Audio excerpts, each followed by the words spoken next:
नमस्कार साथियों, आज का हमारा टॉपिक है class 12th MP board chapter number 16 poem है द इंग्लिश लैंग्वेज।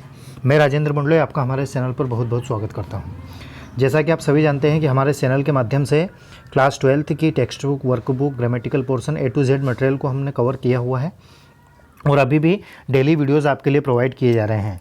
यदि आप हमारे चैनल पर नए हैं तो चैनल को सब्सक्राइब करें और सारे वीडियोस देखने के लिए आप प्लेलिस्ट में जाकर सभी सेपरेट सबकी अलग अलग प्लेलिस्ट मिलेगी आपको, तो वहाँ पर जाकर आप इनकी तैयारी कर सकते हैं। साथ ही हमारे इन वीडियोज़ को आपके फ्रेंड्स, रिलेटिव, क्लासमेट्स के पास शेयर करना ना भूलें। ठीक है दोस्तों, चलिए आज के वीडियो की शुरुआत करते हैं। पोएम नंबर 16 है, इम्पोर्टेंट टॉपिक है। इससे रिलेटेड हमेशा हमारे एनुअल एग्ज़ाम में क्वेश्चन निश्चित रूप से आते हैं। चलिए, सबसे पहले यहाँ पर एक कोटेशन दिया गया है, इस कोटेशन को पढ़ते हैं। उसके बाद में अबाउट द पोएम पढ़ेंगे। अबाउट द पोएम पढ़ने के बाद में हम हर स्टेंजा को स्टेप बाय स्टेप अच्छे से क्लियर करने का प्रयास करेंगे। ठीक है दोस्तों, चलिए कोटेशन दिया गया है, is language A difficult language. क्या अंग्रेजी एक कठिन भाषा है? What makes it so? इसको क्या कठिन बनाती है? मतलब अंग्रेजी अगर कठिन भाषा है तो इसको कठिन, कौन सी ऐसी चीज़ है जो इसको कठिन बनाती है? ठीक है, द इंग्लिश लैंग्वेज मतलब अंग्रेजी भाषा के बारे में हम पढ़ेंगे। अब आगे बढ़ते हैं, तो आप लास्ट में आ जाइए, यहाँ पर पेज नंबर 155 पर अबाउट द पोएम लिखा हुआ है। इसको हम पहले क्लियर करते हैं ताकि हमारे दिमाग में इसकी जो एक थीम है वो बन जाए और हमें पता लगे कि आखिर इसमें किस प्रकार से या क्या बातें कही गई होंगी। पढ़ते हैं। The poem describes the nuances of English language in a light hearted way. यहाँ पर एक वर्ड आया है न्यूएंसेस, इसका अर्थ होता है बारीकी। क्या अर्थ होता है? बारीकी। हम कहते हैं ना कि बहुत बारीकी से छानबीन हो रही है ना। तो यहाँ पर कह रहा है कि द पोएम डिस्क्राइब्स, इस कविता का वर्णन अंग्रेजी भाषा की बारीकियों पर हार्टेड वे से इसका वर्णन किया गया है, बारीकियों का वर्णन किया गया है। Specially about the words which have different meaning but the same spelling. ख़ास तौर से ऐसे शब्दों में जिनके जो स्पेलिंग हैं वो तो समान हैं लेकिन उनके अर्थ अलग अलग हैं। इससे संबंधित इस पोएम में हम पढ़ेंगे। ठीक है दोस्तों, चलिए अब शुरुआत करते हैं। मैं आपसे रिक्वेस्ट ज़रूर करूँगा कि आप हमारे इन वीडियोज़ को शेयर ज़रूर करें। ठीक है, यहाँ पर एक चित्र बना हुआ है जिसमें हो सकता है या दिखने में ऐसा लग रहा है कि ये व्यक्ति कोई टीचर होंगे और ये इनके आसपास जो है वो स्टूडेंट्स हैं, छात्र छात्राएं हैं। ठीक है, चलिए सबसे पहला स्टेंजा है, some words have different meanings and yet they are spelled the same. कुछ शब्द ऐसे होते हैं कि जिनके अर्थ अलग अलग होते हैं लेकिन स्पेलिंग उनकी सेम होती है। जैसे कि a cricket is an insect to play it's a game. जैसे एक शब्द ले लिया उन्होंने क्रिकेट, तो क्रिकेट की स्पेलिंग जो है वो सेम है लेकिन क्रिकेट का एक अर्थ होता है कीड़ा, है ना। क्रिकेट मतलब होता है झिंगूर। क्या होता है? झिंगूर एक कीड़े का नाम है, इंसेक्ट। और क्रिकेट एक खेल का नाम भी है। On every hand in every land it's thoroughly agreed the English language to explain is very hard indeed. सभी जगह ये बात सर्वमान्य है, थोरोगली मतलब कम्प्लीटली, कि अंग्रेजी भाषा जो है वह कठिन है समझने में। Some people say that you are a deer, yet deer is far from cheap। यहाँ पर एक वर्ड आया है डियर। डियर का अर्थ होता है प्रिय। क्या होता है? जैसे हम कहते हैं ना कि you are my dear friend. और डियर का एक अर्थ होता है महंगा। क्या अर्थ होता है? महंगा। ठीक है, फिर यहाँ पर एक और वर्ड आया है चीप। चीप का अर्थ होता है सस्ता या फिर घटिया। ठीक है, तो कहते हैं कुछ लोग कहते हैं कि तुम काफ़ी महंगे हो, है ना, मुश्किल से मिलने वाली चीज़ हो, इतनी आसानी से आती नहीं हो। Yet dear is far from cheap, परंतु यहाँ पर डियर जो है, जो सस्ती चीज़ है उससे कहीं दूर है, मतलब ये इतनी कठिन नहीं है, कहने का तात्पर्य ये है। आगे बढ़ते हैं।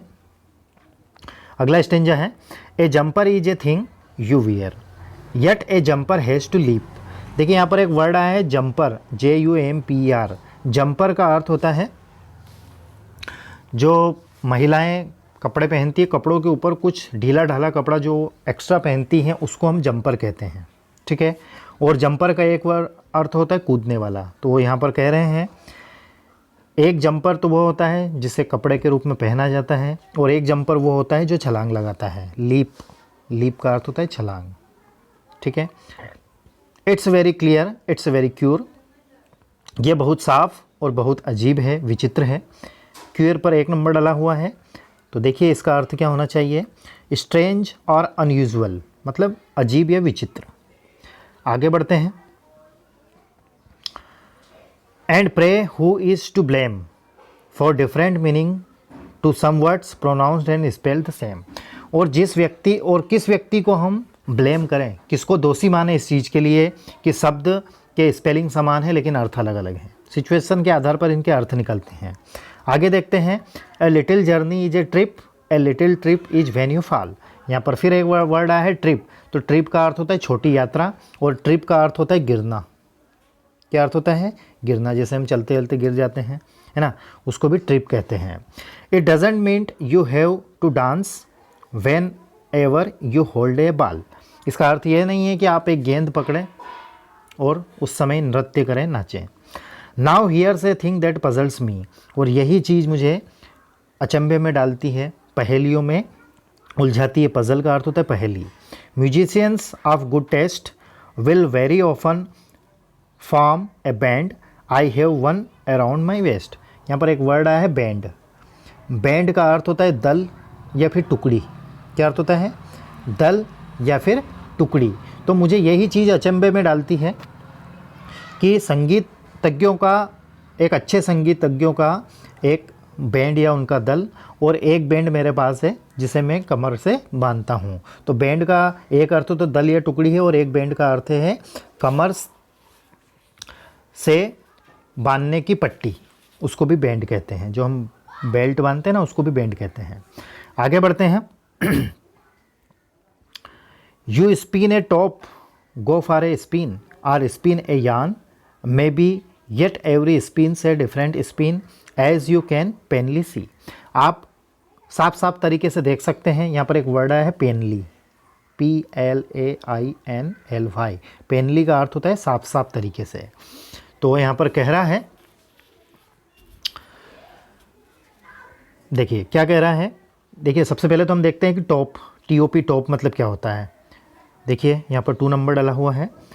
ए toy that spins on point when it is turn around very quickly by hard or by a string. आपने बचपन में एक, जिसको भौंरी कहते हैं हमारे आसपास के क्षेत्र में, जहाँ तक मैं जानता हूँ, उसको वैसे तो लट्टू कहते हैं शुद्ध हिंदी में, लेकिन हमारे इधर उसको कहते हैं भौंरी या भौंरा।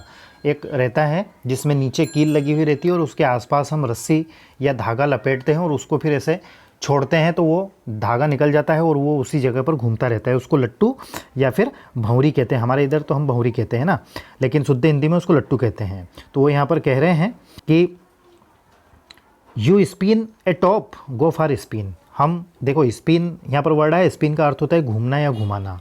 तो एक तो आप भंवरे को या उस लट्टू को घुमाते हैं। Or spin a yarn may be yet spin से डिफरेंट स्पिन। और एक स्पिन का अर्थ यहाँ होता है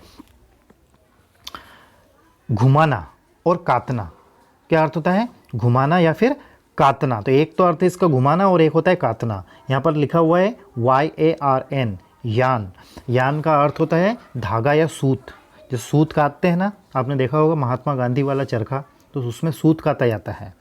ठीक है। तो यहाँ पर स्पिन के 2 अर्थ हैं, एक तो घुमाना या घूमना, और दूसरा होता है काटना, सूत काटना, उसको भी स्पिन कहते हैं। येट एवरी स्पिन से डिफरेंट स्पिन, और हर स्पिन का अलग अलग अर्थ है। As you can plainly see, आप साफ साफ तरीके से देख सकते हैं। नाउ हियर से most peculiar thing ट्वाज told me as a joke. यहाँ पर फिर एक नया वर्ड आया है, लिटरेरी वर्ड है। यहाँ पर शुरुआत में एपोस्ट्रोफी है, उसके बाद में TWAS। तो इसका जो फुल फॉर्म होगा, इसका फुल फॉर्म होगा इट वाज। क्या होगा, इट वाज। तो कह रहे हैं कि फिर यहाँ पर एक विशेष चीज़ है, पेक्यूलर का अर्थ होता है विशेष या विचित्र, है ना, और जो मुझे मजाक की तरह लगता है। देखिए आगे भी कुछ ऐसे वर्ड हैं, जैसे a dumb man wouldn't speak, dumb माफ़ कीजिएगा, a dumb man wouldn't speak. Dumb मतलब गूंगा, एक गूंगा व्यक्ति बोलता नहीं है, लेकिन a word yet seized a wheel and spoke, लेकिन वो शब्दों को समझ जाता है, मतलब वो बोलता नहीं है लेकिन फिर भी उन शब्दों का इस्तेमाल करके वह उसको एक्सप्रेस कर देता है। आगे बढ़ते हैं। A door may often be ajar but give the door a slam. देखिए यहाँ पर एक वर्ड है अजार, इस पर 3 नंबर डला हुआ है और इसका अर्थ होता है स्लाइटली ओपन। स्लाइटली ओपन का अर्थ है कि आधा खुला, जैसे एक दरवाज़ा पूरा बंद होता है, पूरा खुला होता है, और एक आधा खुला होता है, तो उसको हम क्या कहते हैं, अजार कहते हैं। तो यहाँ पर देखते हैं, a door may often be ajar but give the door a slam. आधा खुला हुआ दरवाज़ा है तो उसको हम धमाक से बंद कर देते हैं। तो यहाँ पर एक वर्ड है स्लैम। स्लैम का अर्थ होता है धमाका या धमाके से बंद कर देना। ज़ोर से हम दरवाज़ा बंद करते हैं ना, और फिर मम्मी पापा हम पर चीढ़ते हैं, है ना, डांट फटकार लगाते हैं। तो तीसरा नंबर यहाँ पर डला हुआ है, इसका अर्थ मैंने आपको बता दिया कि स्लाइटली ओपन। आगे बढ़ते हैं। And then your nerves receive a jar and then there's jars of jam. देखो फिर एक नए वर्ड आए हैं। जब हम दरवाजे को ज़ोर से बंद करते हैं तो हमारी जो नर्व्स है वह एक जार रिसीव करती है। तो जार का अर्थ होता है कानों को बुरी लगने वाली आवाज़, उसको जार कहते हैं।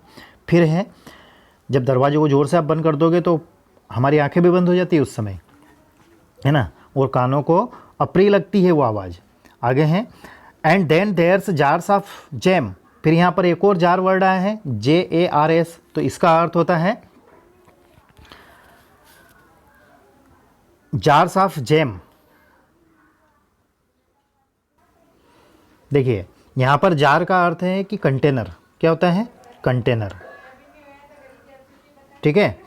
कंटेनर मतलब जैसे हम कहते हैं ना कि अचार की बरनी या अचार का कंटेनर, है ना, तेल की बरनी या तेल का कंटेनर, है ना। तो यहाँ पर एक तो जार का अर्थ क्या है, कानों को अप्रिय लगने वाली आवाज़, और यहाँ पर एक जार का अर्थ है कंटेनर जिसमें हम कोई सी भी चीज़ भरकर रखते हैं, है ना।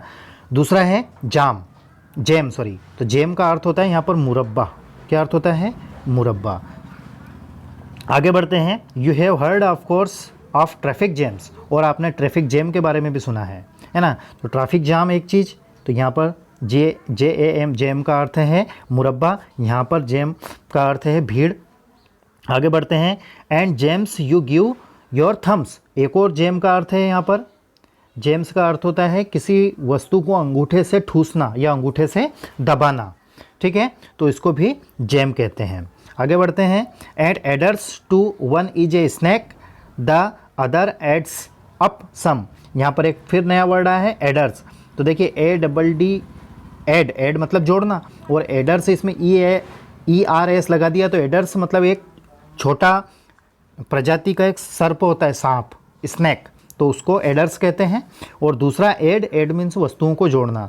तो दोनों ही एड हैं लेकिन दोनों के अर्थ अलग अलग हैं। इस पर 4 नंबर डाला हुआ है, तो इसका जो अर्थ होगा वो होगा adder a small poisonous snake often with diamond shaped mark on its back, ठीक है। तो एक जहरीला छोटा सर्प होता है, उसको एडर्स कहते हैं। आगे बढ़ते हैं। A policeman is a copper, it's a nickname impolite, yet a copper in the kitchen is a article you light. यहाँ पर फिर एक वर्ड आया है कॉपर, ठीक है। तो कॉपर का अर्थ यहाँ पर एक पुलिसमैन है, पुलिस ऑफिसर को कॉपर कहते हैं। कहाँ कहते हैं, देखिए आगे, it's a nickname of impolite, मतलब इम्पोलाइट का अर्थ होता है असभ्य। एक असभ्य व्यक्ति को कॉपर कहा गया है। Yet a copper is in the kitchen is a article you light, और कॉपर मीन्स तांबे के तार का इस्तेमाल हम हमारे किचन में भी करते हैं, ठीक है। तो दोनों कॉपर हैं लेकिन दोनों के अर्थ अलग अलग हैं।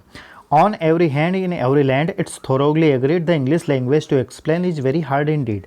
यह सभी जगह सर्वमान्य है, मानी गई है कि अंग्रेजी भाषा को एक्सप्लेन करना काफ़ी कठिन है, ठीक है दोस्तों। तो ये आज के वीडियो में हमने चैप्टर नंबर 16 को पढ़ा, जिसके राइटर का नाम है हैरी हेम्सले। ये इम्पोर्टेंट पोएम है, आप इसको दोबारा अपने हिसाब से भी पढ़ना, है ना। किसी प्रकार का कोई डाउट या कोई क्यूरी रहे तो आप कमेंट्स कर सकते हैं। साथ ही आपके फ्रेंड्स, रिलेटिव, क्लासमेट्स के पास हमारे इस वीडियो को शेयर करना ना भूलें। पिछले वीडियोज़ यदि आपने नहीं देखे हैं तो उन वीडियोज़ को देखने के लिए आप प्लेलिस्ट में जाकर सारे वीडियोज़ देख सकते हैं। Thank you very much for watching. Please take care of your self.